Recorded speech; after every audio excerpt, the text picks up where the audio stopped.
Okay, this says it's recorded. All right. So yeah, man. What's up, everybody? Welcome to another episode of our hip hop review.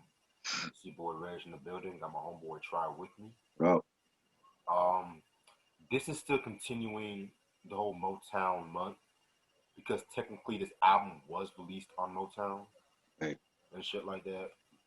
And the album we're going to talk about today is Queen Latifah with the fourth studio album, Order in the Court, released in 1998 on Flavor Unit, which is under Motown. Singles albums known for are Paper, It's Alright, and Bananas, Who You Gonna Call. I want to say those are the only singles. Yeah. Producers. There's look a at lot this of different. beautiful artwork, yo. Like, it's crazy. I love the booklet. Oh shit, yo, Yo. low key. I never even saw the booklet to You be never honest. saw the booklet, word? Cause I remember I got this from a lot, Oh, and yeah, true. The yeah, booklet has, man. like, some beautiful artwork, man. Like, and some crazy shit. Like, she got, like, the gavel and, and got, like, some good drawings and Ooh, shit. okay. You know what I mean? Yeah, I noticed the imagery, like the old imagery of the album when it comes to like, the videos are very Right. out there for Latifah, Yeah. which we going to talk about that. I'm going to talk about that in a minute. Yeah. But producers, you got like a lot of different producers this time around. You got Marcus D.L. Siskine. You got fucking Big Jazzo, motherfucking Clark Kent. Jay-Z's producers. People and stuff Right. like that. Jad, Dr. Seuss Elliott. My man KG still on the boards. Mm-hmm. You got Pross and Jerry Wonder. Wow. Super producer prize. Yeah, we gonna talk about that. We gonna talk about that beat, but Queen Latifah herself produced some shit. Yep. Divine Styler, Martin Kendu Isaacs, That's which was Mary J's Mary J. ex husband. Blige, Yeah. Daryl Big Baby McCleary, and Mike Sugar Allen, and the legendary Diamond D. Then you got, this is where it gets interesting. You got fucking Apache, rest in peace, as guest appearance. You got Anthony Smith, who is like a fucking actress, singer. She played Faith Evans on Notorious and stuff. I never knew she did music too. I never knew. You got Nikki D. You got Next, your favorite. Oh, okay. Let me You said what? So let me go back in. My volume is getting like real fuzzy. Okay. Hold on, let me log back in. Let me log Take your back time. in. You good?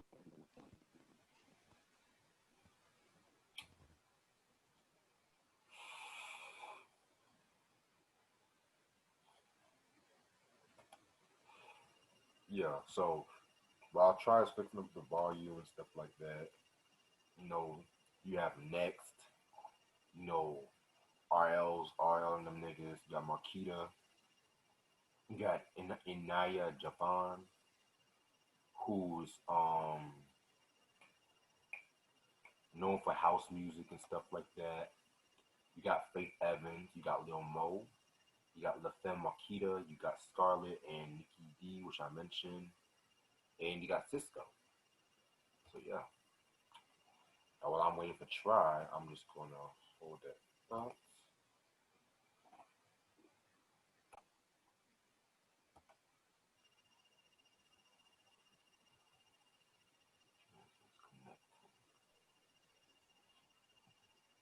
Yo, alright. Can you hear me? Yeah, I bet. Yeah, I was talking about the guest appearances and shit like that. right. I was saying like it's probably her most diverse yet. Yeah, You have Next, Anthony Smith, Marquita, and Nia Jafan, who I mentioned was a house musician. Got Faith Evans, Lil Mo, La Femme Marquita, Scarlett, and Nikki D. Oh, and Cisco too. right. Yeah, man. It's kind of crazy too because she has. If you have the European or Japanese version, she has next in two songs. Kind of crazy though because I know Right. it's your favorite group, Yeah. but yeah. All right, so we talked about Latifah in the past, right? We did a Right. review. Did we review an album from Latifah? What what did we do? The Latifah. Oh no, we never talked We never reviewed. talk about Latifah? No, because I did the first three solo. I forgot. Okay. Yeah. How did you get into Latifah and stuff like that? When I want to say when I saw the video for coming to my house, Give Me Body, Ooh, and I didn't know what to think of her at that time. I thought she was different. I'm like it didn't sound like a rap song. I thought she was like some club techno chick or whatever. And then I think about when Ladies First came out, that's when I was like, yo, this is dope. And then she had Moni Love, and I was a big Moni Love fan when she came out with Moni in the middle of that time, and our first album. And then you know when the Buddy remix came out, she was on that joint with Deadline and Native Tongues, and that was a great remix. And um the second album, Late to His Sister, when that dropped, and she came out with Far Girl, and Latifah tied it up to here. So then, by at that time, I was like a big Latifah fan, and been a fan of hers ever since. From the music to the movies, and living single. Um, everything she's done. Like I basically follow her career, the daytime talk show and all that. You know, but yeah, she definitely did a lot for females in rap, and she was like at the forefront.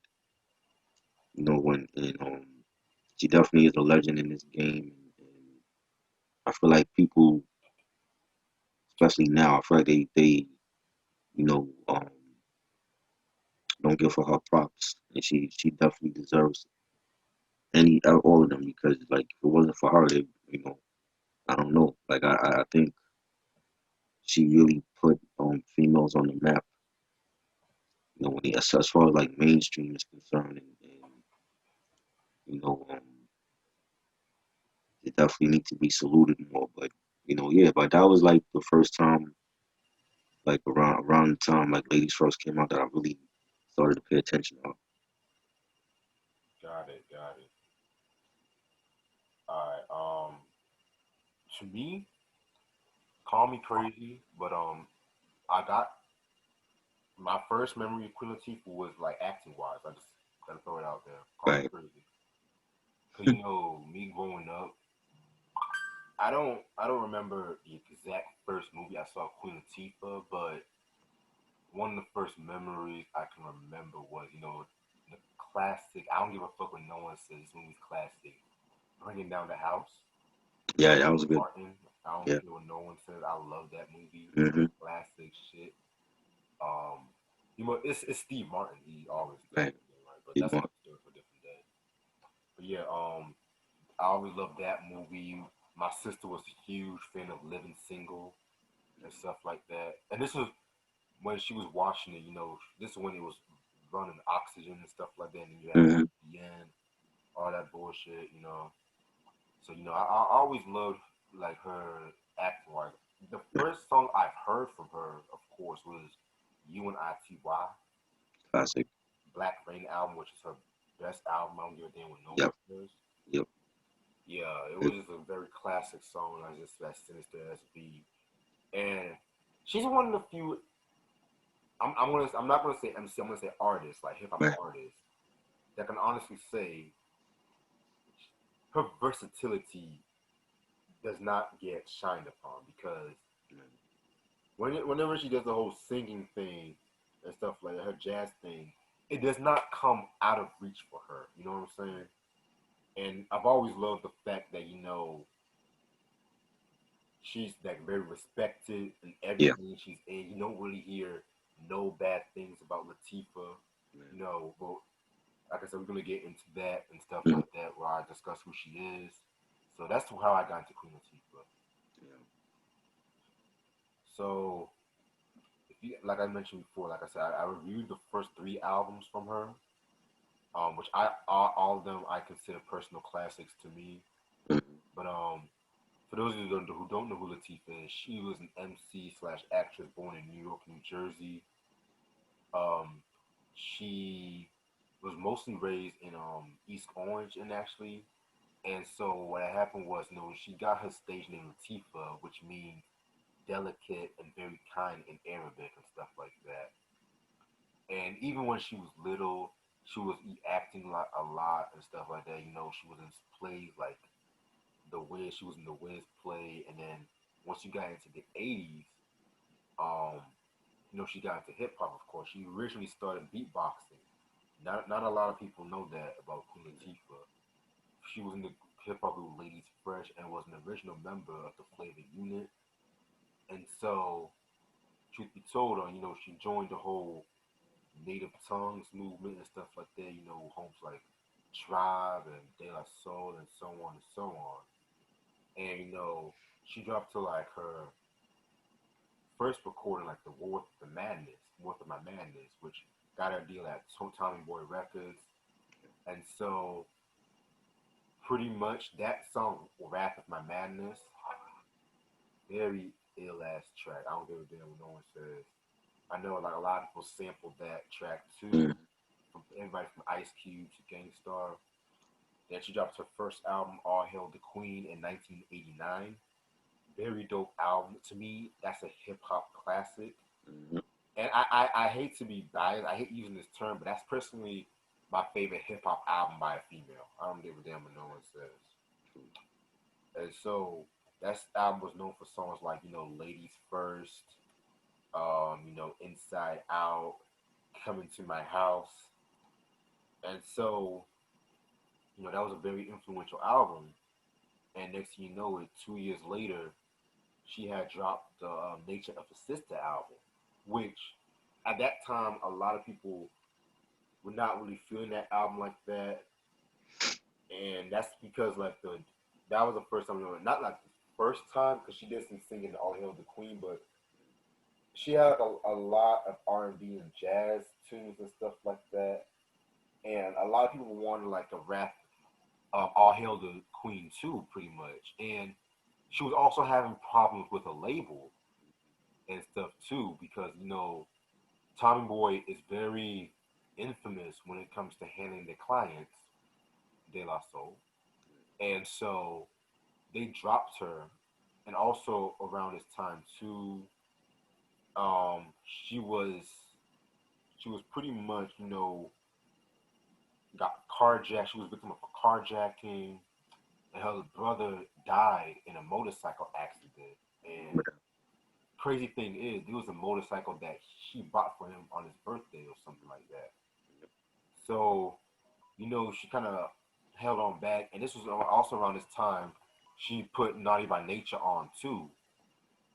And so around that time in '93, she got back to her feet. Like she sort of had a comeback to say the least. She got the show Living Single, which we've talked about on this channel plenty of times. Um, she had a new deal with Motown, had her own label, the Flavor Unit label, which then she dropped the Black Rain album, which was a classic album, very dope album. Um, Also around that time too, um, the Flavor Unit they dropped a collective album too in '93, which was also very solid. It's very solid Underrated. too. Yeah, very underrated. Um, so with all that being said, U.N.I.T.Y was like the biggest hit single off that album and shit like that. So that got her a Grammy award, and I think she was the first female rapper to get a Grammy. I could be wrong about that. And so by the time like in the '90s, she was doing like a lot more acting. I forgot to mention her first acting role was also on like the Fresh Prince of Bel Air when she actually appeared on the Fresh Prince of Bel Air twice. One as like Hillary's boss, and another one as like this um overweight female that was dating Will and stuff like that. I And remember that, and he didn't. Like he had a problem with her weight and all that. Yeah, Yeah, that was a good episode. that was a good episode, but I don't even think she was that overweight compared to. Yeah, But it was the '90s, so you know how '90s can be with their very special episodes or whatever. But and so in '91 she appeared on Jungle Fever. She also appeared on House Party 2, Juice. Which I've never actually seen Jungle Fever. I don't remember her in Jungle Fever. You saw what? She made a I don't cameo. remember her. It was a cameo from what I remember. Oh, okay.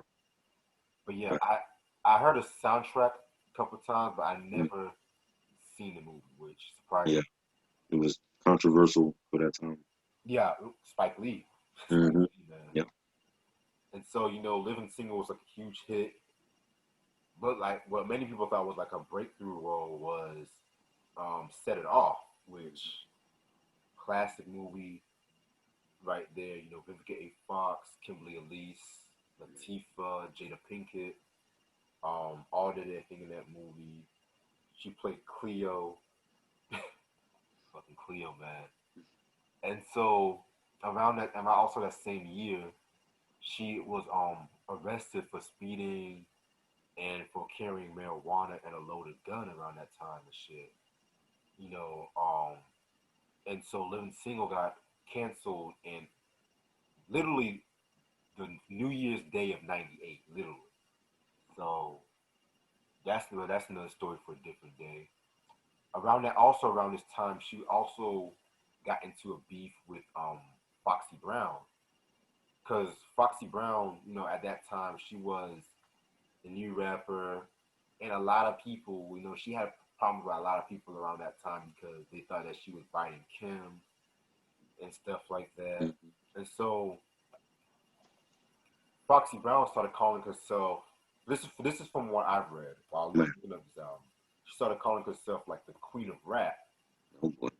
and Latifah was like, "There's only one queen, and that's Hmm. me." Hence the name Queen Latifah.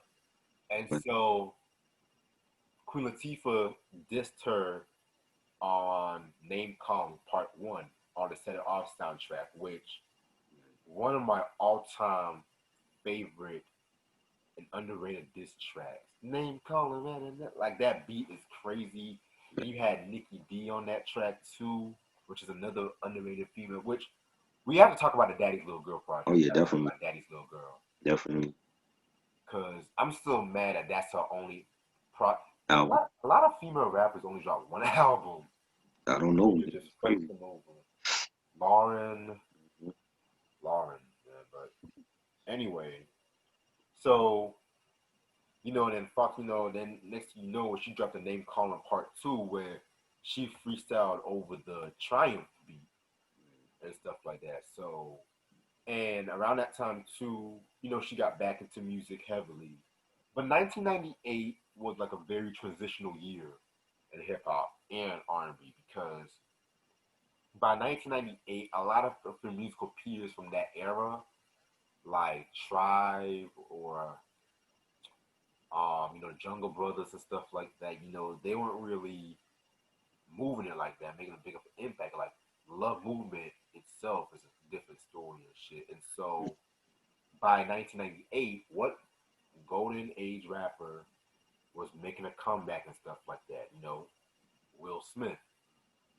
And so people were pretty much hyping this project too, and Queen Latifah pretty much wanted to say like we claim the throne because of the fact that by the late '90s, you had Lauryn Hill doing a thing, you had Lil Kim doing a thing, Foxy, Missy, and shit like that. All four of those people were making an impact on the charts, and you had people like MC Light, who was kind of like losing popularity around that time because that Seven and Seven album I was not a fan of, in my opinion. Was not a big fan of that. Excuse me, album. We got to also talk about Bad as I Want to Be too because I have a lot to say about that album too. And so, well, this album right here is pretty much her making a throne on this album and stuff. And little trivia of this album: You remember the group Master Ace Incorporated, right? Right. Paula Perry was supposed to have dropped her debut album from Universal Motown, but that shit got shelved because the money that they took for marketing that album, they used it for Queen Latifah's Yeah. album and shit. I heard about that. Yeah, Crazy. yeah, man. And Paula Perry, man, she got a dope singer, man. She's a Man. very underrated singer and shit like that. I mean, Master Ace Incorporated alone is pretty much like if they would have dropped more work and stuff like they didn't have that beat. Who could imagine what they would have done? Right. But yeah, give me a second. I'm charging my laptop and shit. All right. Okay. So yeah. So this is the album cover right here. Very distinct album cover and shit like that. Yeah. Her as the queen, her angry and shit. Yeah. Oh, this is also the first album she had a parental advisory sticker. Just throwing it out there. Oh yeah. Yeah. Wow. But I'm surprised for Black Rain, man. Like she was going off on Black Rain too and shit. Definitely. Even the song Rough Alone, but me personally, I don't give a fuck. The parental advisory is all Right. this shit. I thought she had like parental advisory in her other albums. That's why I was like the first one. Yeah, man. Great,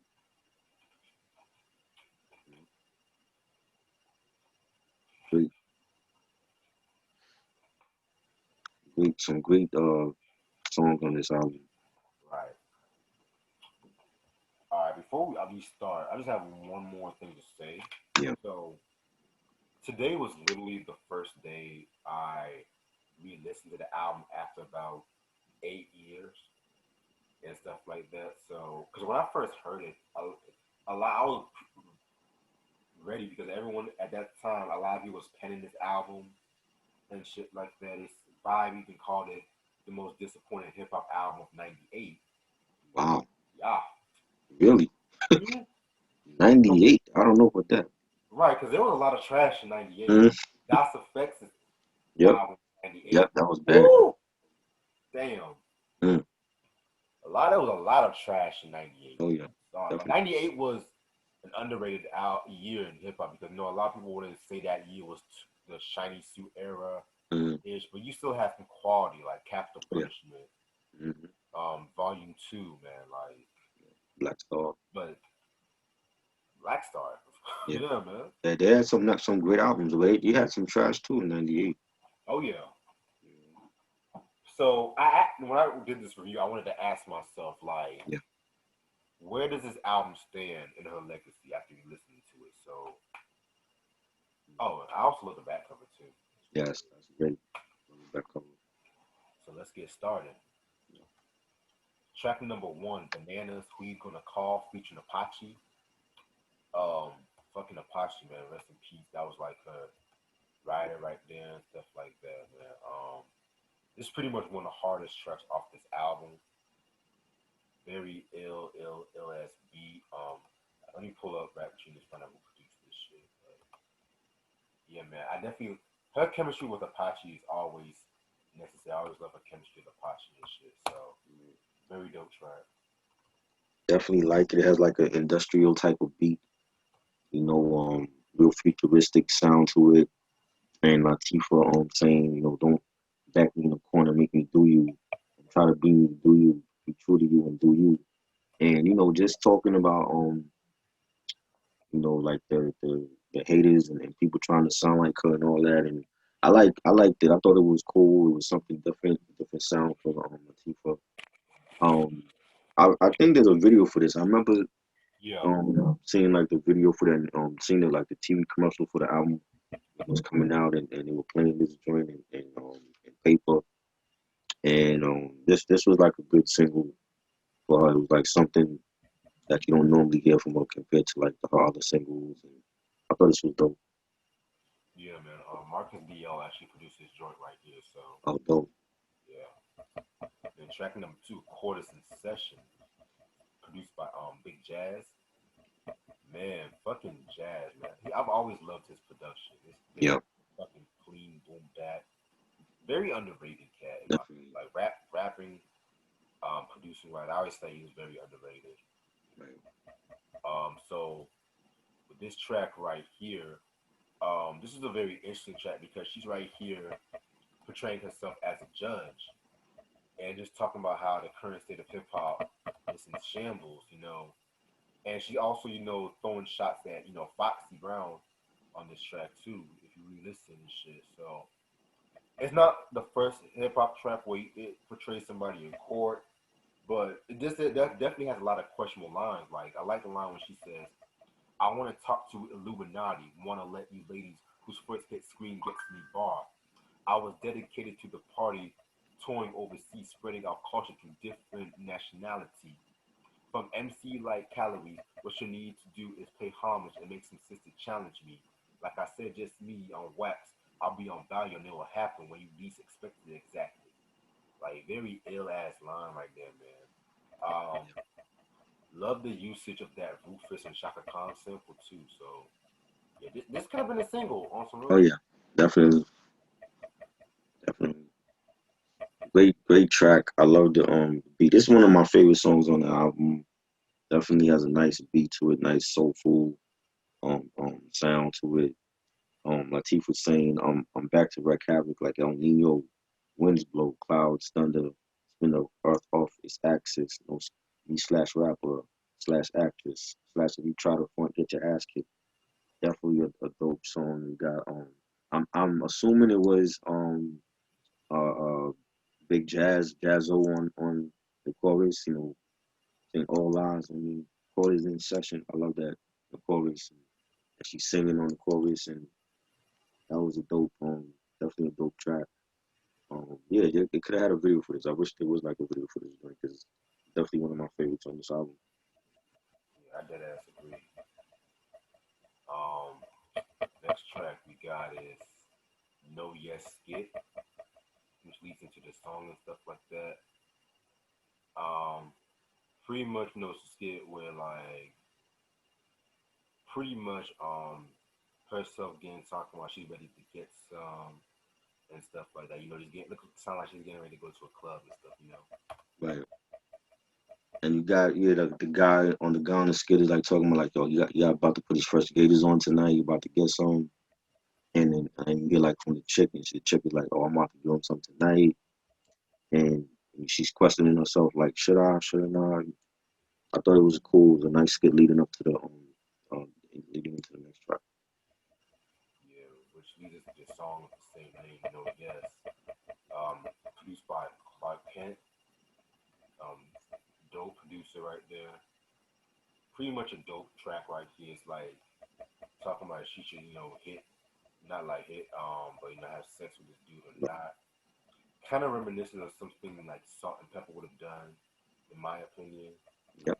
because it definitely has that Salt and Pepper feel. Which off topic, I want to ask you: Have you ever heard the last album, Brand New? No, I never heard Brand New. That's like the only song cover album I never heard. Yeah, I never heard that either. So I want to hear that one. I might do. I was thinking about doing a reaction to that one day, but That'd be dope. yeah, I was thinking about that, but maybe. But back to this, yeah, it was a very seductive ass track right here. The Clark Kent, he's always dope when he makes those smooth Hmm. yet hard drums with those fucking beats and stuff like that. I've always loved this track. Definitely. Clark Kent's a legend. Nice smooth beat by him, and nice hi hats and bass. The beat was dope, and like you have Queen like talking about like should she get with this person and give them some, and she questioning herself, and you know um she says don't want to get too complex, but the stress comes with the sex, and that's how I like her start her opening lines, and I like that. I definitely think it was like a dope track and needed for that time. When you didn't really hear a lot of songs like that, a song with a message about like sex and questioning, whether should you or shouldn't you do it, and I thought it was dope. I thought it was a great song. Another one that could have been a single on it as well. I thought it was great. Hell, I could probably even see like Jay on that shit. Yeah, I would have been dope too. Oh, Yeah, definitely see Jay on that. Next tracks, Turn You On. Now, Loki, when I first heard this album years ago, I always asked myself, it kind of had like a mix. This album and some track had like a Missy Elliott feel to it, and I always thought that this track definitely had like a maybe like a Missy Elliott feel and shit like that. Which I'm not saying it's a bad thing. I'm right, trying to be experimental with this project, and she uses that fucking Sherelle sample, which was famously covered by Mariah Carey, "Justice for Glitter." Um, so I always like this fucking track. It's very funky and stuff like that. Not one of my favorites, but very funky ass track.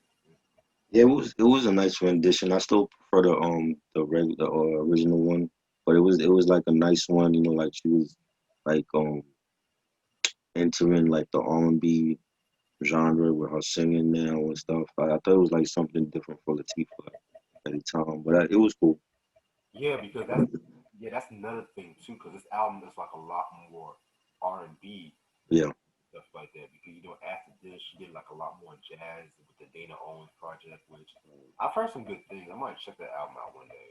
mhm, But like I said before, she's the one of the few MCs that can really do that shit. And I don't really mind that stuff because there's many other MCs that be singing, but oh my god. And there's a lot of MCs or rappers that claim that they're the first rappers to do that shit, but that's another story for a different day. Damn. Black on Black Love. This is probably one of my favorites. Actually, my favorite track off this album, which features Anthony Smith and Next. It's produced by Darren Lighty and KG. Very dope track where she's talking about how blacks, like men and women, should just have a unity with one another and stand strong and pretty much just tell each other that we love each other once in a while. You know what I'm saying? So I've always liked this track. First of all, the title alone is mhm, powerful itself. right. Like on Black Love and shit like that. Yeah, man. There's a line where she says, Women didn't worry because the man didn't act shady. Mothers were proud of their seed and kept a big smile because the whole village chipped in and raised that one child. Love that line and stuff. Yeah, this was definitely a very, very, very deep track. One of actually my favorite track off the album. Fuck it. Definitely a good song, and she sampled the hip hop array um melody. It's like slowed down on this track, and um I didn't like the singing. I thought the singing on the chorus sucked by the female, but I thought it was a good song. Like Latifah saying the lifespan of this black men increased, times were less stressed. We did our best to live in peace, and I definitely think like it's another powerful song with a message, and definitely relevant during these times now. And it was definitely a song that was needed by Latifah. So she was definitely I could see her definitely pulling off a song like this. So. Yeah, man, definitely, definitely. Um, Next track we got is called Parlay featuring Marquita. Um, Pretty solid track. It's like a little back and forth track between her and Marquita and stuff like that. And then in the third verse, they're kind of going like one because the first verse was Latifa, then the second verse Marquita, and the third verse is both of them and stuff. So I thought it was pretty solid. Yes, definitely had like that boom bap feel to it, melodic and Latifah trading verses, and she says no matter where in the U.S. you reside, lyrically I commit justifiable homicide. Some dope bars by Latifah and La Marquita was dope too. And I thought it was a nice little collab, and definitely a solid track. Yeah, that is. Now we're gonna get into Paper. This was produced by Cross and features Cross. Oh boy. Okay. I always try to give Pros the benefit of the doubt. I don't. I always felt like this sometimes when it could have been so much better. This track. man, First of all, they used the Marvin Gaye "I Heard It Through the Grapevine" sample, which that already is man, right there because you can tell it's the song. Like they didn't really do anything with the track, and this is something I would expect from Bad Boy, stuff like that. And like I said, because Bad Boy, they all like the way they flip the message for "Can't Nobody Hold Me man. Down," they just basically use the whole fucking song. Mm-hmm. I would expect that from back.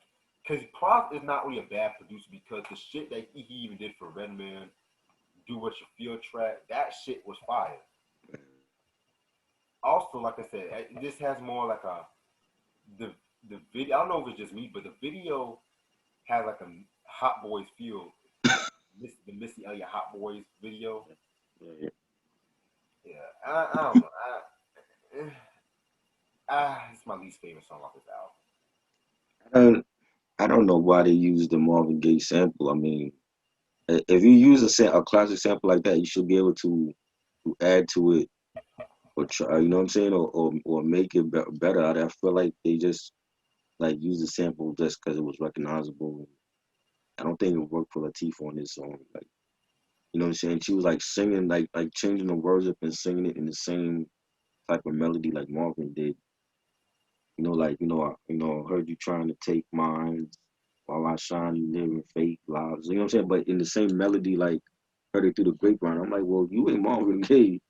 You don't have the vocal chops like Marvin Gaye. You know what I'm saying? It's like I don't know why they used that sample. I don't feel like it fit the track. Like I'm pretty sure like you said, like if you gave it to Puffy at that time, you probably would have made it a big hit. Right. You know what I'm saying? But I don't feel like it fit Latifah. But I feel like she was just um coming with different sounds on this album that you wouldn't normally hear from her.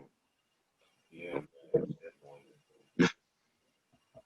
Um, so yeah. Next track, what you're gonna do? What did I say about this track? Pretty much, very solid track. What it's talking about how the message is, how we should all pray and stuff like that. This features in Yaya Day. Nice usage of the what's that said? Nice use. No, no, that's the next track. But yeah, that's all I have to say about that. I didn't really care for it. I don't know. I didn't like that song. That's it's probably like the only song on here I really didn't care for. You know, Hmm. I don't know that. I don't. It's not a song that I played a lot. Like I usually skip over that song. True. Shoot. Next track is all right.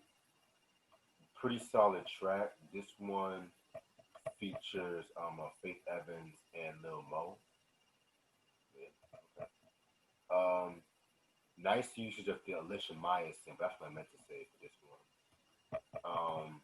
Yeah, this track right here, you can definitely see what she was doing, like the seductive image and shit like that. Um, this, the there's another version that appeared on the Nothing to Lose soundtrack too. Right. So yeah, this was a pretty solid track.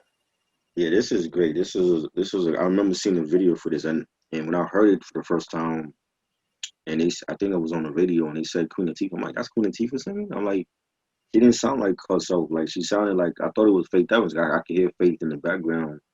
I Yeah, didn't even know Little Mo was on the track. And man, this is a great song. Definitely, that's when I realized like like maybe Latifah could do both R&B and rap because she had a beautiful voice on here. It was like real soulful.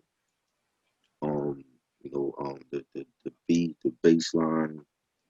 It was definitely a dope song, and basically singing about like being with someone and being comfortable next to them, and I love it, man. I definitely think it's one of the best songs on this album. yeah, man, most definitely your shit. Um, then we're gonna get into a skit called a phone call, which phone call pretty much it's an interesting skit where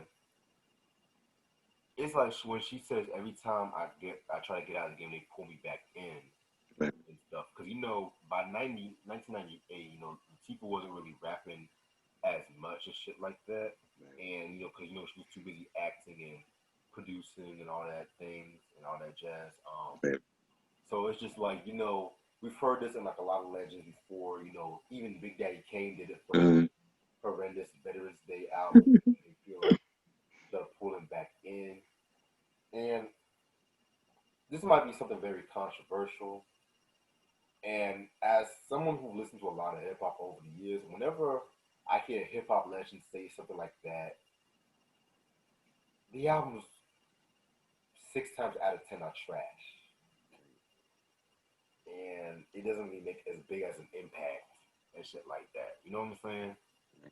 Because I can think of a lot of MCs that try to attempt to combat, like Mace, welcome back, and shit like that. But yeah, but it's a very interesting skit. You know what I'm saying? Just letting she's talking about letting the young generation know that she still can wreck the mic, and you can tell like she had Foxy on her mind and stuff. 'Cause, from what I looked up, this was a very huge beef at that time. Everybody hated Foxy at that time. To keep it real.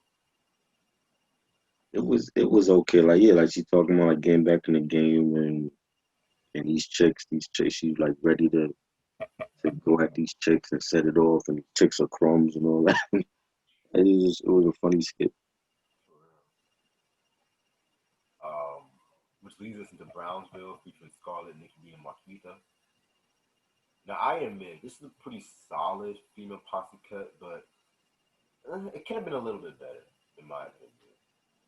It was just like it's not like I won't put this posse cut right up there with like the Ladies Night remix or even I Want to Be Down remix and stuff like that. I just thought it was solid. I definitely felt like Nicki D did a thing on this track right here. So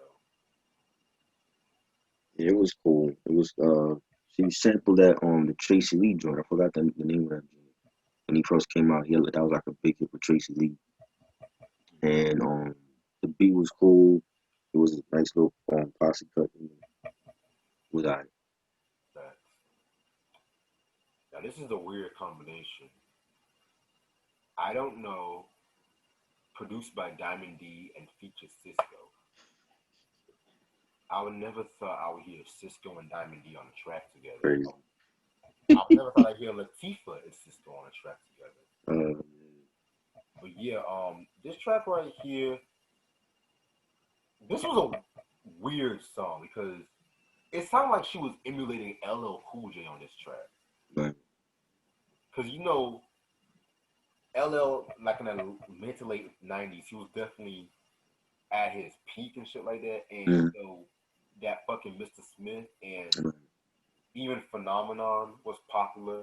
mm, And it kind of reminds me of Hey Lover. man, And just the way Latifah was rapping on this one, it just had like an LL feel to it. Which, again, I'm not saying it's a bad thing, but it was just kind of, it was just like, okay, I can slowly fuck with this. I don't know. And Diamond D, I have nothing bad to say about Diamond and shit like that. He always comes correct. I just forgot he was on this album on some real shit. But yeah, this was a very interesting track. yeah, I like the beat. Definitely a dope track by Diamond and having Cisco on the chorus and Latifah rapping about like being afraid to be in love with somebody, but she's like telling that person to slow down. You don't need to rush. We like if we get married, that will come eventually. And I liked it. I thought it was like she opening up herself, more as a woman and letting people see that other side to her, like that she do have feelings, that um she do have emotions and want to love somebody. So that we feel like it was a great song. Right. And it's kind of crazy how she referenced Biggie when she said, I know you love it when I call you Big Papa and shit. Like Shit. And the last track, Life, featuring Marquita again. Um, truth be told, this album was dedicated to the memory of Tupac and Biggie, and life pretty much was a tribute to both Pac and Big and stuff like that, and how hip hop needs to unify with one another and shit. So I definitely felt like this was a very dope track. Another nice tribute to Tupac and Biggie without it being flashy or anything like that, which y'all know what I'm referring to. Um, yeah, very dope track. I love this track. Nice way to end the album. Yeah, this was great. A great tribute. Like first half of the song, she like talking about like her life and is being stressed as a celebrity and she says my imagination takes me together, take me to another place of God's creation. Sometimes I switch I switch to jazz stations to test my patience, and she's talking about like being in the media spotlight, and then like towards the end of the song, she's like talking about Biggie and Pac and what happened to them unfortunately, and talking about how the when Pac died, the streets wanted like revenge, and Big was the unfortunate victim in that, and that was like a great tribute to them, because they she knew like both of them, and that was a great song like to end the album out. It was nice, melodic track, nice beat, and the piano was dope on there. Definitely a great track. Yeah, I definitely agree with you on that. Alright, so my opinion on this album, I feel like this album is very overhated. But I also feel like this album is not, how can I put this?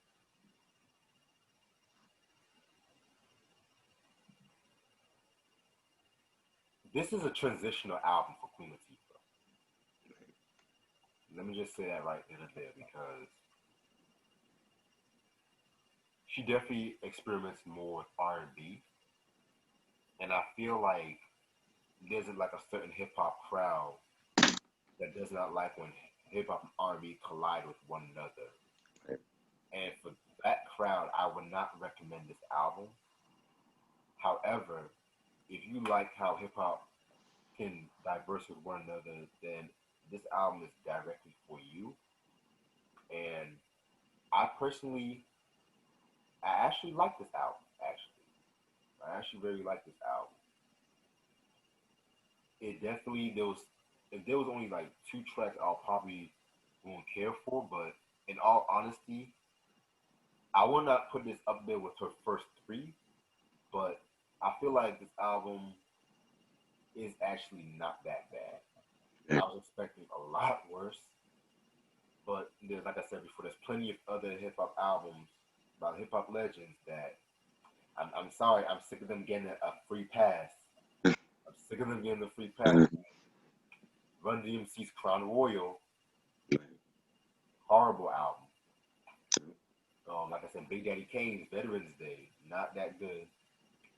Um, LL Cool J Post Mr. Smith, but this is actually not a bad album. Like I would definitely recommend this, but you have to be a diehard Queen Latifah fan to appreciate it. So I'm gonna give this a 4 out of 5 mics, and this album is actually out of print too. Definitely solid.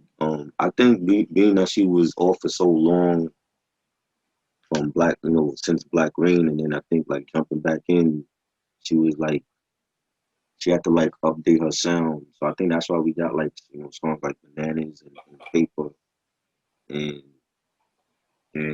drinks like that.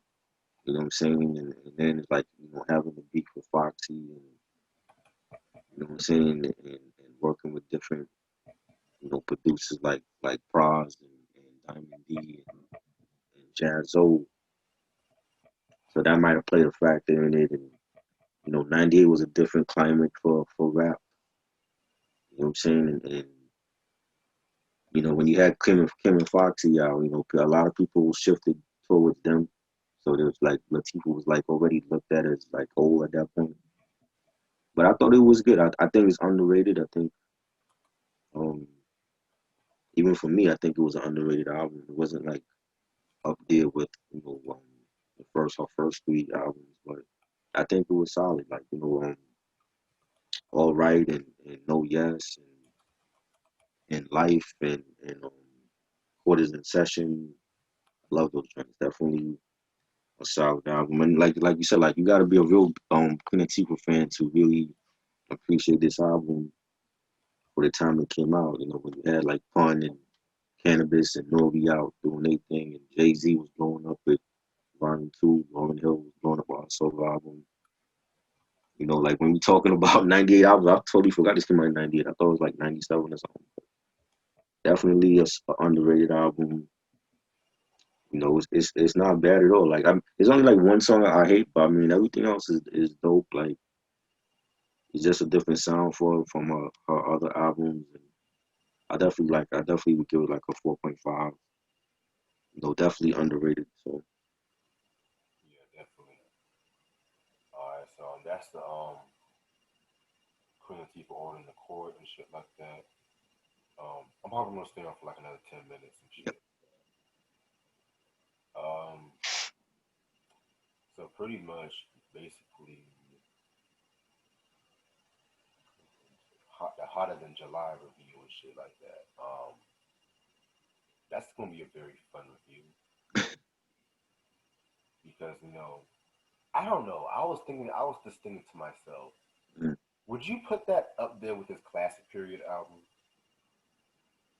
That's another underrated album. Like I don't hear nobody mention that one when they talk about Stevie. It's always Inner Visions or Songs in the Key of Life. And, Right. I don't know. I think like again you have to be like a real diehard Stevie Wonder fan to consider that like one of his best. I think it's underrated. Facts, because that Journey Through the Secret Lives of Plants album, which I find to be underrated. Right, At that time, a lot of people were not really fucking with that album, and you got to remember, like Motown around that time was kind of going through like a rough period. right, They like besides like a few artists and stuff like that, and I know people don't want to talk bad about Stevie Wonder, but if they talk bad, they'll just say like, "Oh, that one album he sang to plants or sang to flowers and shit."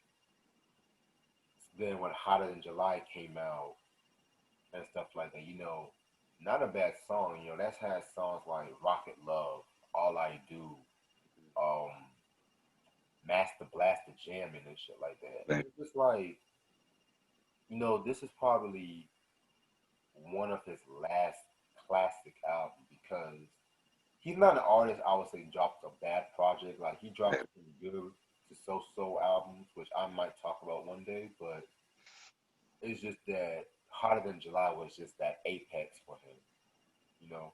Mm, And 1980 was a dope year for R&B too. right.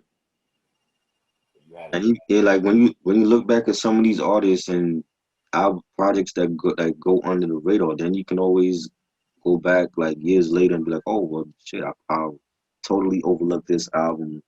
Let me go back and hear it and realize like, yo, this was a gem that nobody fucks with. So, yeah, man, I definitely see what you're saying on that shit because, like I said, I noticed like a lot of people are now like really re-listening to I know they re-listen to like a lot of like old hip hop legends and shit like that. Like I noticed that people are now peeking into more De La Soul with that Stakes is High album and shit like mm, that because right, people are talking about that album more. And even the albums that commercially were not even successful at that time, they ended up being like cult favorites and stuff like that. Because let's just say a movie used a song and shit like that, or no, some hip hop head like use it for an Instagram story. What the hell is an Instagram story? Like social media mm. also has an impact too. Oh yeah, Mm-hmm. definitely. Balloon Mind State has always been. I always liked that album. I mean, to me, it was always the first two albums that was my favorite, even though I didn't understand what they were saying. But Balloon Mind State was a good album that definitely is very underrated too. And they were going against the industry and I'm like, yo, nobody mentions that, but they always mention Stakes is High. Stakes is High was great. I think they have like a great discography though. You know what I'm saying? People just forget about Blue Mind State. Yeah, man. To be honest, man, they don't even mention Stakes is High like that. Right. It's like with De La Soul, it's like I'm just gonna say this. Mm-hmm.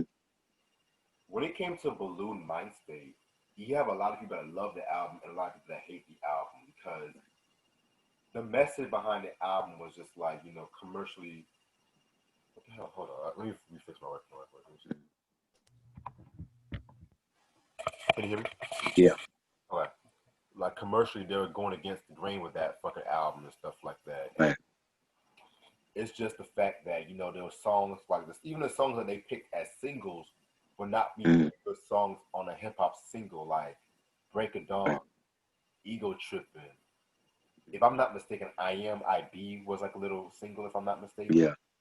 Yeah. yeah, like those are not look. And then look at another 1993 album. Like look at Mm-hmm. Wu-Tang Clan's 36 Chambers. You Right. got "Protect Your Neck," Cream, METHOD, man. Like the thing Right. about those songs, like for one, just the style, two, how distinct it was, and it was catchy too.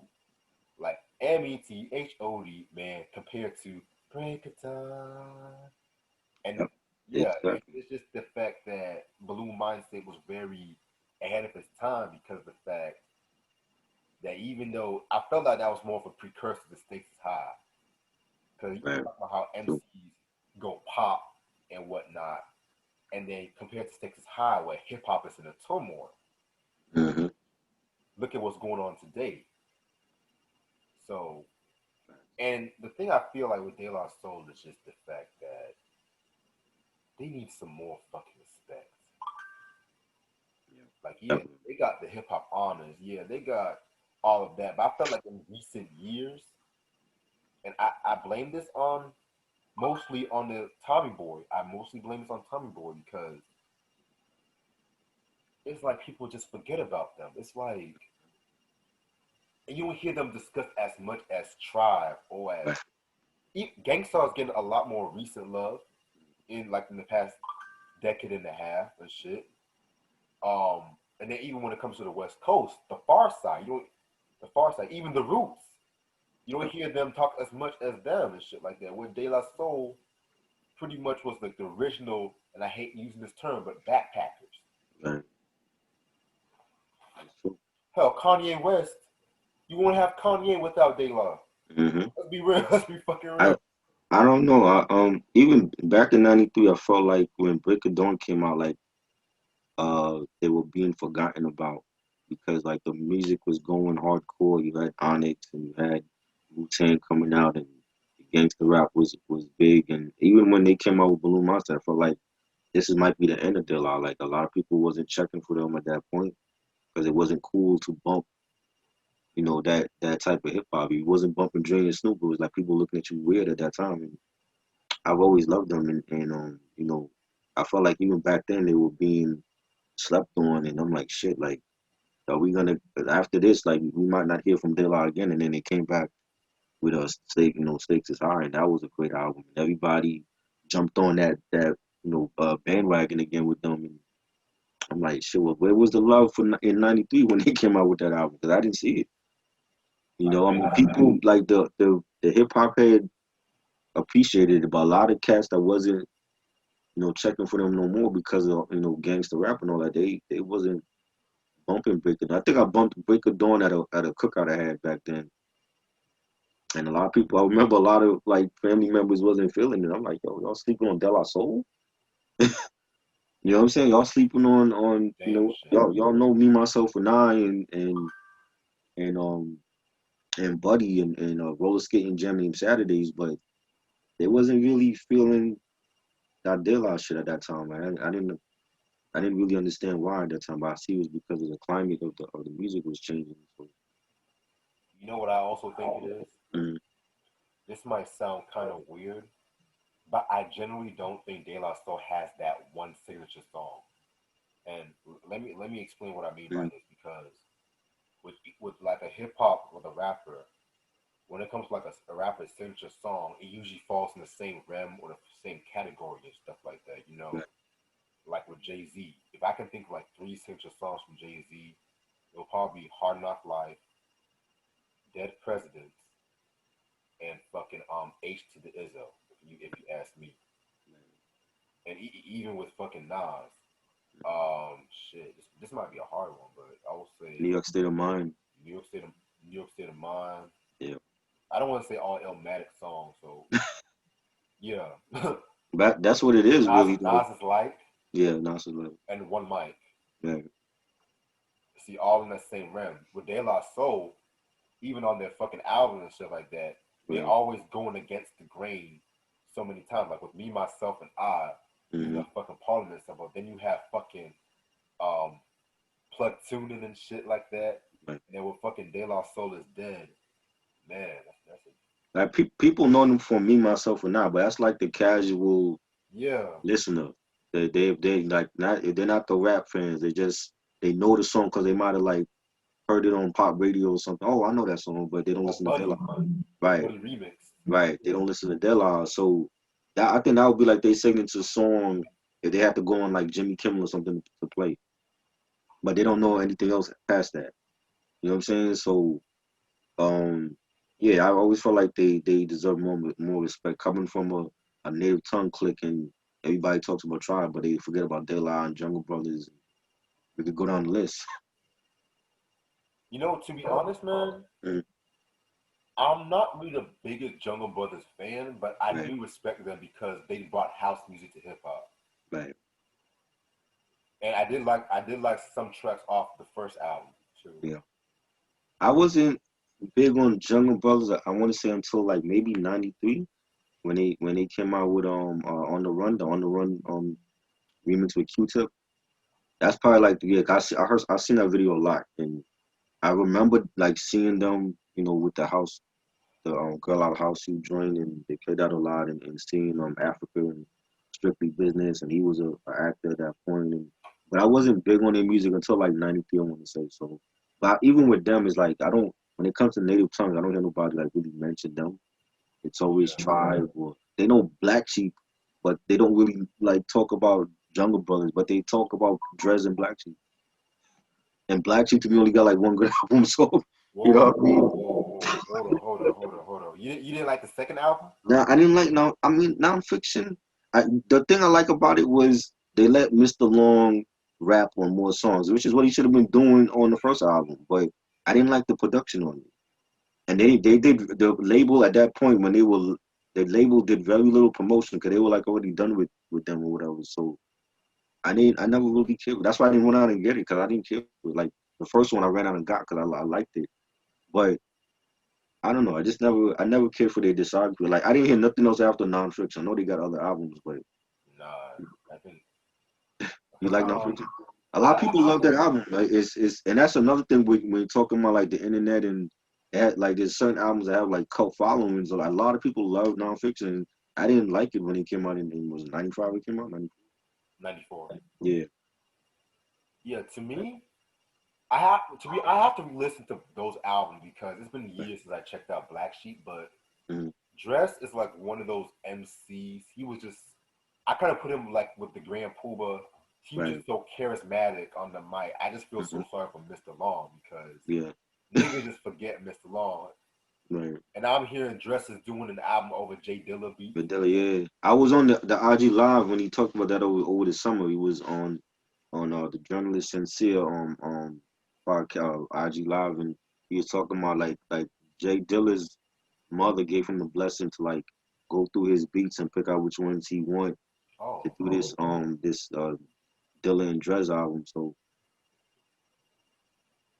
that was supposed to come out. He said that was supposed to come out since like August. So I don't know. He's kind of late with it, so I don't know when it's dropping.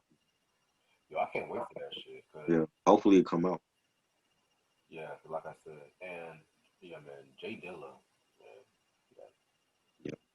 man, donuts, donuts. But people know Black Sheep, like they know them for that one song. It's like when you ask them about Jungle Brothers, they can't tell you a damn song they did. Unless they were like, unless you're like your real hip hop head, like the casual listener, they don't know who the Jungle Brothers are, but they know. They know they can tell you about The Choice Is Yours. Engine. Yeah, because it's been in commercials, it's been in movies. They know that song. They don't know Jungle Brothers or Love De La. They know one song from De La, and that's it. Flavor of the Month was my shit though, man. Love that song. Yeah. Love that. Native tongues were just different. They were just the whole clique was just different, man. Moni Love, Queen Latifah, everybody was different. Beat Nuts, you know what I'm saying? So I feel like that's the whole collective is slept on. The tribe gets the most love. Them and Queen Latifah get the most love from that clique. Yeah, Yeah, I love Tribe and shit like yeah, that, but the hipsters, ever since Fife died and shit like that, no right. lie, they've been on this whole they've been on this whole Tribe shit, but they don't even listen to Tribe's music. Exactly. I'm like, These fucking hipsters. it, it would make no difference to me. Like if he was still here, I would still be bumping Tribe. So it wouldn't. I mean, whether he's here or not, I still was bumping them. So they were always one of my favorite groups, and they just had that New York sound. You know what I'm saying? So I'm like the hipsters, man, they terrible for his culture.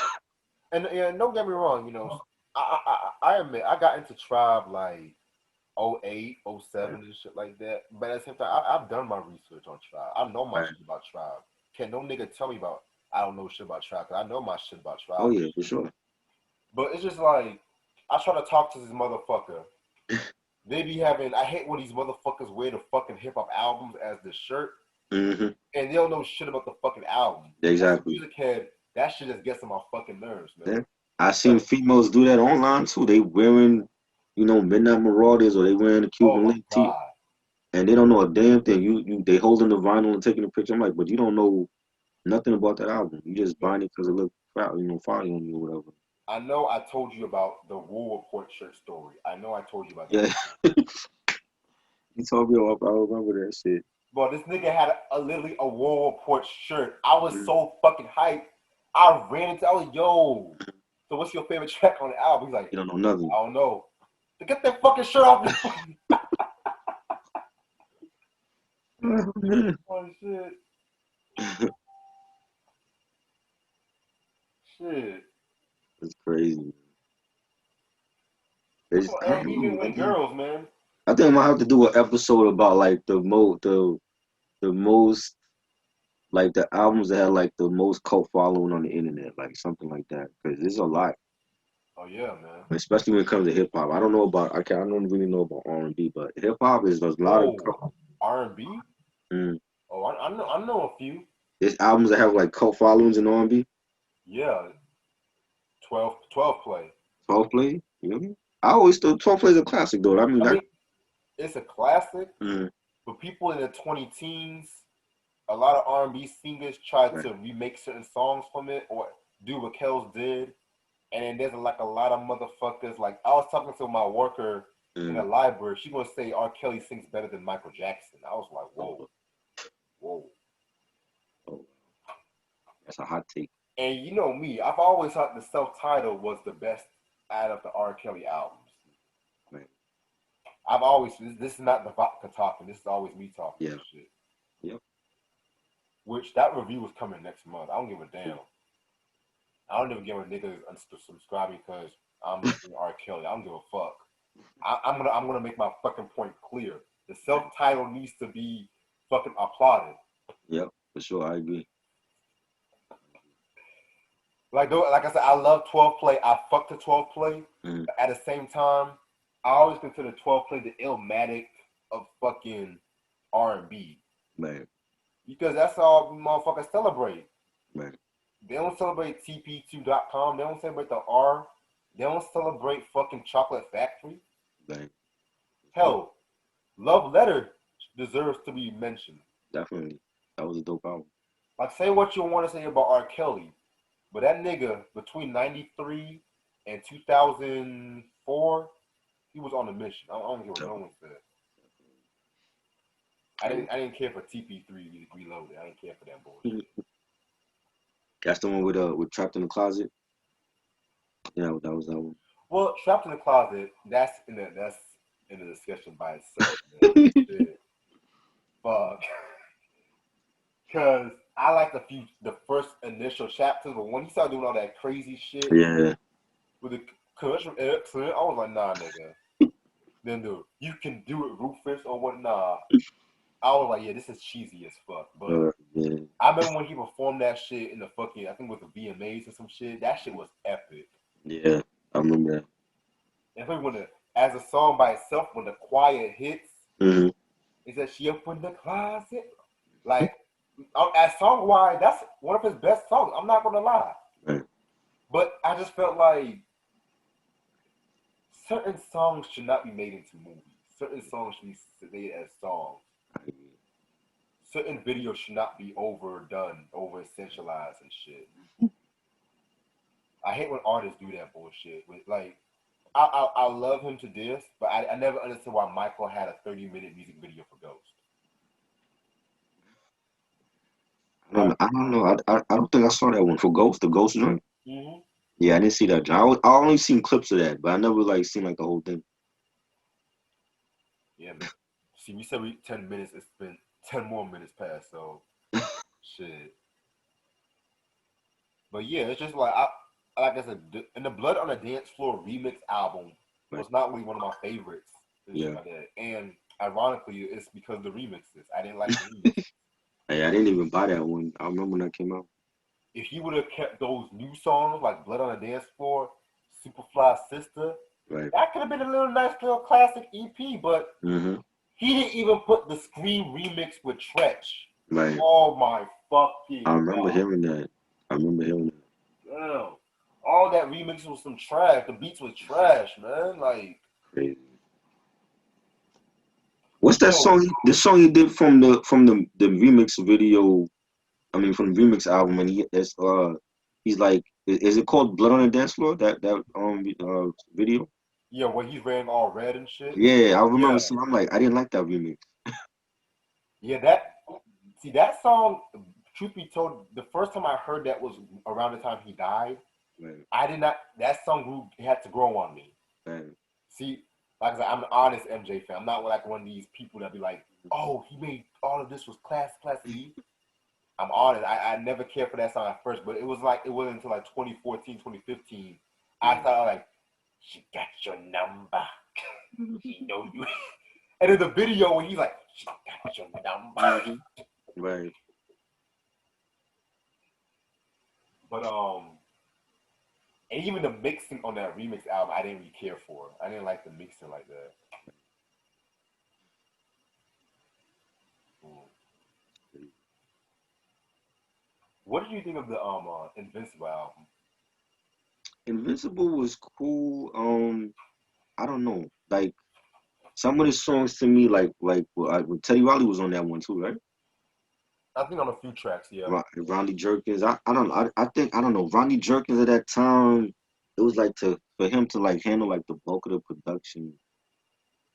I remember when it first came out listening to it, I'm like, yo, like I didn't really care for this album. I like some of the songs like Butterflies was good and You Rock My World, but I was like, I don't know, like it's not hitting me like how a album usually hit me, you know what I'm saying? And it's been so long since I heard it too. I gotta go back and hear that whole album again. Yeah, that album in my it's pretty solid. I feel like it Right, don't get the props it deserves, but right. there was some iffy tracks on there too. I didn't care for Mm, like 2,000 watts. I didn't care for. yeah. And I heard that song was supposed to be for Tyrese, Yeah, yeah. and Michael somehow got it. I forgot the story behind it, but I think Mm, I talked about that when I reviewed it years ago. right. That's Speaking crazy. of Tyrese, man, I can't wait till we talk about his alter ego album because y'all want to hear the most questionable. See, I'm just gonna Oh, leave it like this. He should just be glad acting is his second job. Because we're gonna go into the adventures of Tyrese and Black Tie. wow. And I've never heard of Tyrese album, so this is gonna be my first time. So Never heard of Tyrese album. No, I know you he's never a heard the first album? no, I didn't even listen to that. I mean, I was like, I liked him as an actor, and I know like he could sing. I know some of his songs. I never like felt the urge to like listen to his albums or anything. Oh man, the first album, man, that was his best shit. That was the best one. I gotta Yeah, hear I it. didn't care for his other ones, and you're gonna understand why when it comes to the Alter Ego album. Right. What about what's that joint? The TGT album. Was that good? See, I don't give a fuck about TG because I can't stand Tank. Yeah. I And don't like. with Genuine, I only like his first 2, 3 albums and shit. Yeah. Same. Same. Yeah, I'm more of LSG. I'm Team Yeah. LSG. LSG was good. They were good. They Like tried to be like LSG. I'm like, no. no Who Tank is in LSG? Because he not Gil Sweat or Levert. So shit. See, Gerald Levert would be rolling on the fucking floor and all the like, oh Gerald, oh Gerald. Yeah, I remember that one tribute he did to Pat LaBelle, I think the Soul Train Awards or some shit. right. He did Somebody Loves You Baby. He's like, oh Mhm. Patty got me rolling all. Oh my, this big man just rolling on the fucking floor. Shit, but there was nobody like Gerald, man. Nobody like fucking Gerald. Right. Shit. Um, who else? Oh, and I know you saw my poll I made last night when Mhm. I want to do some about 3 6 Mafia on the channel. Yeah. Yeah. Definitely. Yeah, I was like, I never talked about 3 6 Mafia because That'd be dope.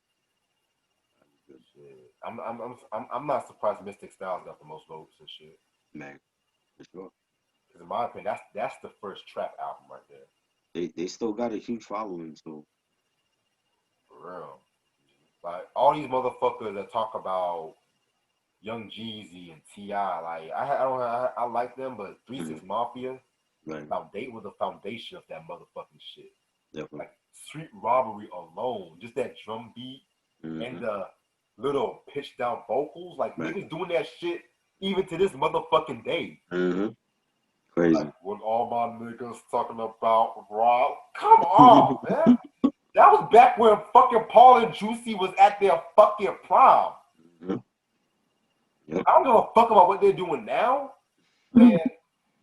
Even with the shit that they're going with the Suicide Boys too, but Right. Mystic Styles, man, that's my fucking shit.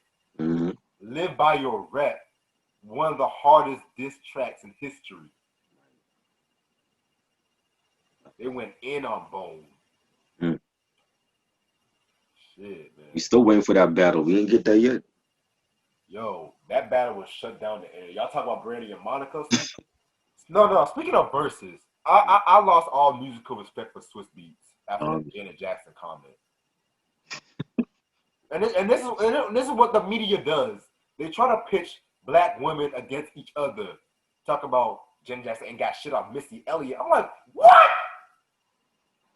And Missy Elliott's dope too, but Janet had hits in the 80s, the 90s, 2000s, the 20 teens, man.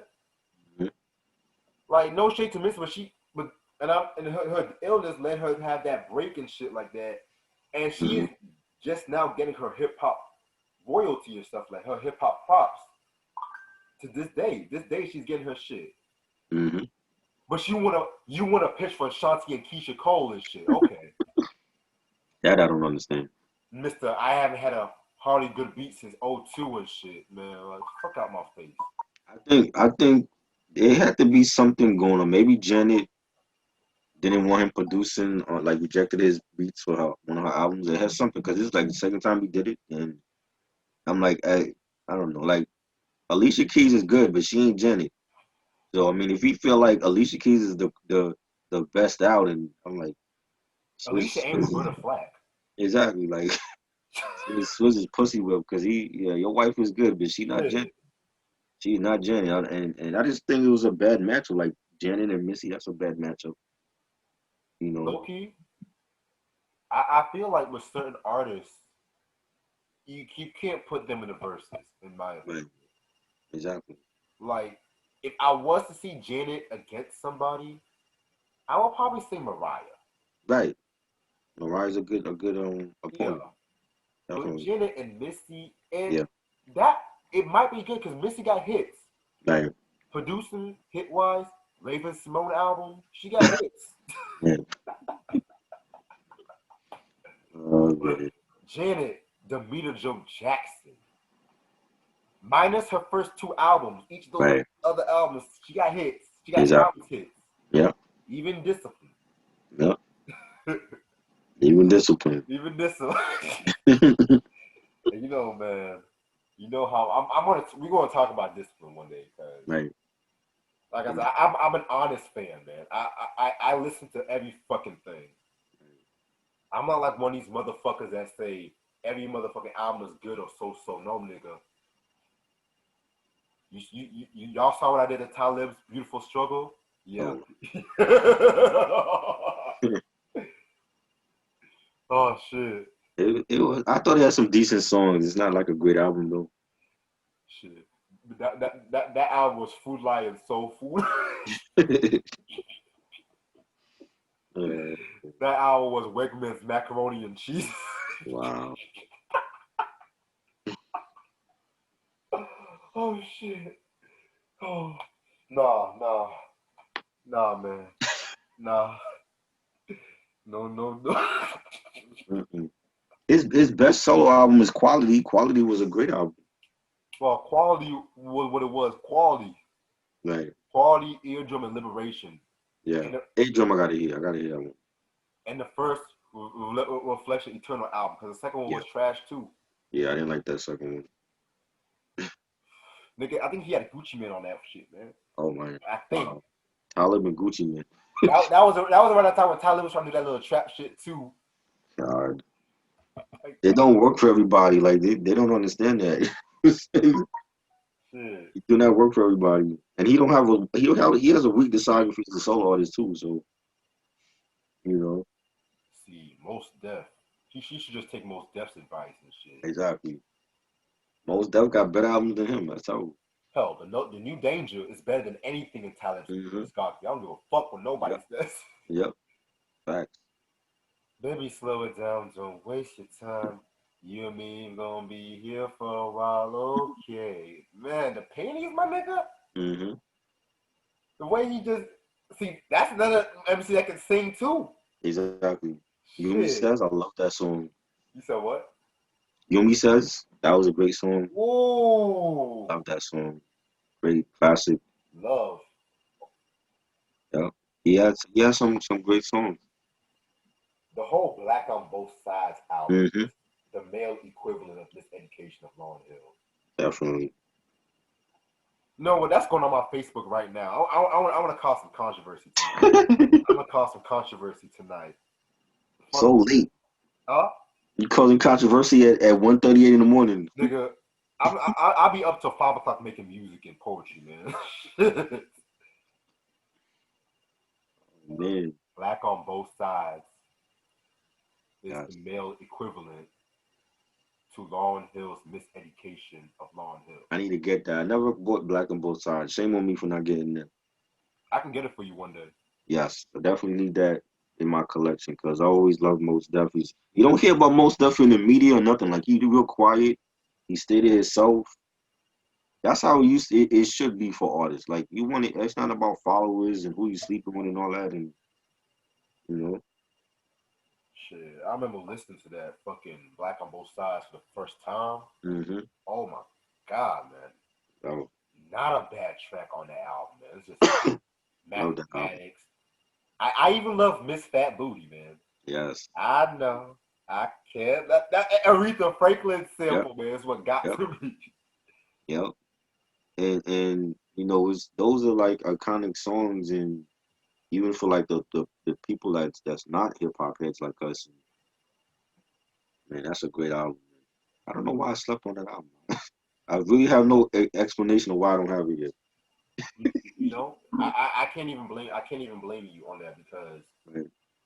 it's like with certain hip hop albums, I admit you sleep on them first because it it might not capture you in that moment of life, Right. but then when you get in that moment of life, it Mm-hmm. captures you and shit. Yep. Because truth be told, when I first heard 444 on some real shit, I thought it was actually a decent. But then when you listen to and you think about what it's like to have a daughter, Mm-hmm. and then you think about this life in general, and around that time, my sister was engaged and shit, Right. it actually hit differently.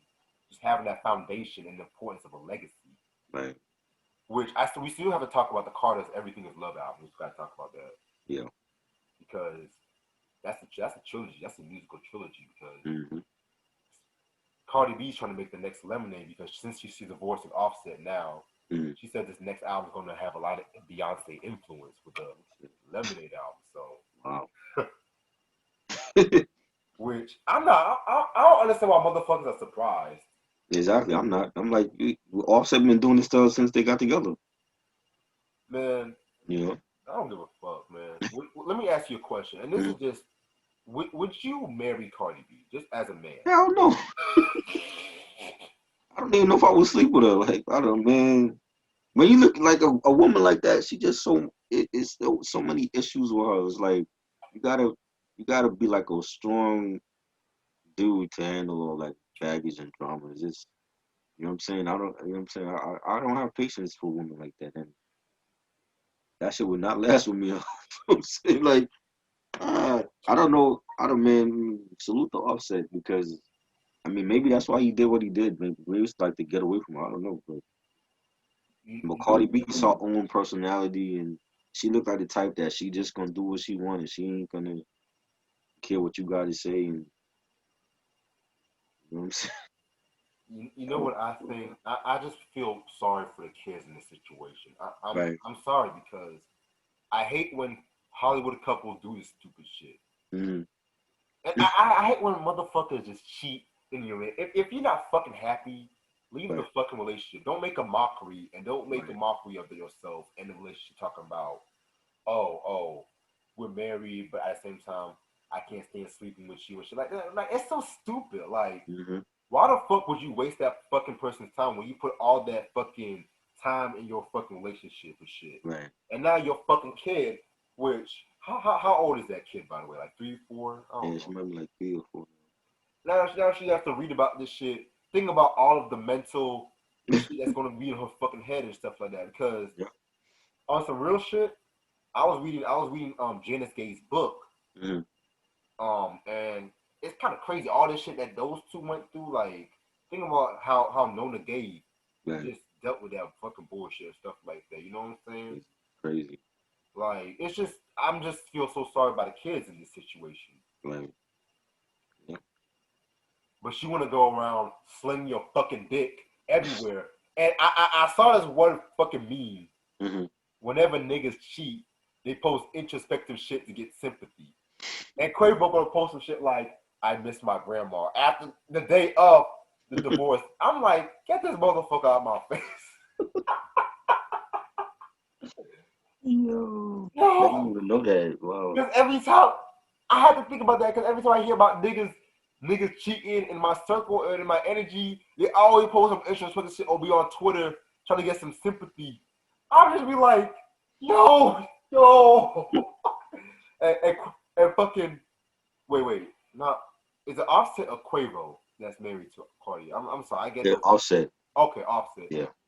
Offset was sitting like in a fucking beach and some shit. I'm like, get this motherfucker out of my screen. Shit. Mm-hmm. I'm gonna talk about one more thing before I head Yeah. out. Did you see this nigga Kanye West peeing on his Grammy on Twitter? Yeah, something about the he called out Kendrick and J. Cole and saying they're slaves to the label or something like that. He pretty much said that he's not recording any music under Universal and Sony again. We like you know how he said like Mm, he doesn't own his masters and stuff like that. right. He said Michael Jackson, R. Kelly, and Prince got held him by the system. And today he peed on his Grammy and shit. I'm like, oh What shit. the hell? Yo, 2020 is just getting more realer and realer, man. Like fuck. Mind you, there's only 3 months left. Mm-hmm. Like I'm on my Buster shit. There's only 4 years. Yeah. There's only 5 years left. I'm on my Buster shit tonight. Oh man. Oh shit, man. But why did he call out Drake and J. Cole and and Kendrick and them? pretty much. He called them out, I guess, because why did he call them out? I guess because of the he had problems with them, and I don't even know the whole story. That's what it was. I didn't read too much into it because of things Right. like that. I didn't Yeah, 'cause care. that's what people were talking about. Like, I'm like, well, I'm like, that's just Ye being Ye. I don't even put stock into what he's saying anymore. So, Hmm. you know, like, it's just Kanye. Remind you, this is the same nigga that said slavery was a choice. It's the same Right. nigga. Exactly. That's why I'm just like, I mean, you said I'm Come. on my I'm conflicted right now. I'm just like I know what he's trying to do, Right. but at the same time I'm just like, man, I had to play this song right Mm. here. When I thought about it, it was just like, It's man, just I might Kanye get off away his with meds. this.